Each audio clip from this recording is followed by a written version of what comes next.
নির্বাচনের সময় দেশের আইনশৃঙ্খলা পরিস্থিতি অবনতি হবার শঙ্কা নেই বলে জানিয়েছেন স্বরাষ্ট্র উপদেষ্টা অবসরপ্রাপ্ত লেফটেন্যান্ট জেনারেল জাহাঙ্গীর আলম চৌধুরী। সকালে সচিবালয়ে আইনশৃঙ্খলা বিষয়ক কোর কমিটির এক বৈঠক শেষে তিনি একথা জানান। উপদেষ্টার দাবি, দেশের আইনশৃঙ্খলা পরিস্থিতি এখন আগের চেয়ে ভালো। নির্বাচনকে কেন্দ্র করে দেশের সভা সমাবেশ বাড়বে, সেই সঙ্গে রাজনৈতিক দলের নেতাকর্মীদের মধ্যে দ্বন্দ্ব বাড়তে পারে। তবে সাধারণ মানুষের নিরাপত্তা নিশ্চিতে মাঠে থাকবে আইনশৃঙ্খলা বাহিনী। ভূমিকম্প সতর্কতা প্রসঙ্গে তিনি বলেন, সবাইকে বিল্ডিং কোড মানতে হবে, তা না হলে ভবিষ্যতে পরিস্থিতি আরও খারাপ হওয়ার শঙ্কা রয়েছে। বলেন, জলাশয় ভরাট করায় ঢাকায় তেমন খোলা জায়গা নেই, এ ব্যাপারে রাজুককে সজাগ থাকতে হবে। ভূমিকম্পে সতর্কতার জন্য আর্লি ওয়ার্নিং অ্যাপ চালুর বিষয়ে সরকার ভাবছে বলেও জানান স্বরাষ্ট্র উপদেষ্টা।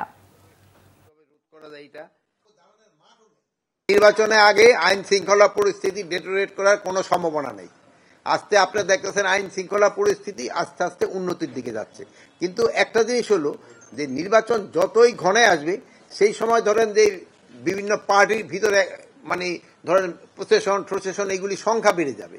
তারপরে ধরেন এই কি বলে যে সভা সমিতি এইগুলির সংখ্যা অনেক বেড়ে যাবে। যেহেতু নির্বাচনে দেখবেন যে প্রতিটা কনস্টিটিউয়েন্সিতে 3-4টা করে সভা হবে, এইগুলির সংখ্যা অনেক বেড়ে যাবে।